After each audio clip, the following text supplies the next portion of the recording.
রবীন্দ্র চর্চা ও শপথ গ্রহণে অনুপ্রাণিত বনমালী চট্টা হাই স্কুলের ছাত্ররা আজ শনিবার কাথি ৩ নম্বর ব্লকের অন্তর্গত বনমালী চট্টা হাই স্কুলের প্রাঙ্গণে যথাযোগ্য মর্যাদায় পালিত হল কবিগুরু রবীন্দ্রনাথ ঠাকুরের ১৬৫তম জন্মজয়ন্তী। বিদ্যালয়ের ঐতিহ্য অনুযায়ী কবিগুরুর প্রতিকৃতিতে মাল্যদান ও পুষ্পার্ঘ্য অর্পণের পাশাপাশি বিদ্যালয়ের প্রতিষ্ঠাতা সতীশ চন্দ্র জানা, বিদ্যালয়ের রূপকার আচার্য পীতাম্বর দাস এবং স্বামী বিবেকানন্দের মূর্তিতে শ্রদ্ধা নিবেদন করে অনুষ্ঠানের শুভ সূচনা করা হয়। অনুষ্ঠানে কবিগুরুর জীবন দর্শন ও মানবতাবাদী চিন্তাধারা নিয়ে গুরুত্বপূর্ণ আলোচনা করেন বিদ্যালয়ের প্রাক্তন পরিচালন সমিতির সভাপতি পঙ্কজ প্রধান, শিক্ষক শ্রীকৃষ্ণ ভূঁইয়া সহ অন্যান্য শিক্ষকবৃন্দ।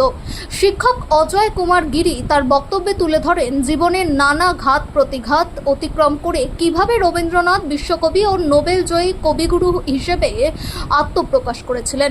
তিনি বর্তমান প্রজন্মের ছাত্রছাত্রীদের অধ্যবসায় মানবিকতা ও সংস্কৃতি চর্চার মাধ্যমে নিজেদের গড়ে তোলার আহ্বান জানান। অনুষ্ঠানে উপস্থিত ছিলেন শিক্ষক পরিতোষ বেরা, সৌমিত্র মাইতি, মানিক বারুই প্রমুখ। এদিন পঙ্কজ প্রধান বিদ্যালয়কে রবীন্দ্র রচনা সম্বলিত কয়েকটি মূল্যবান বই উপহার দেন।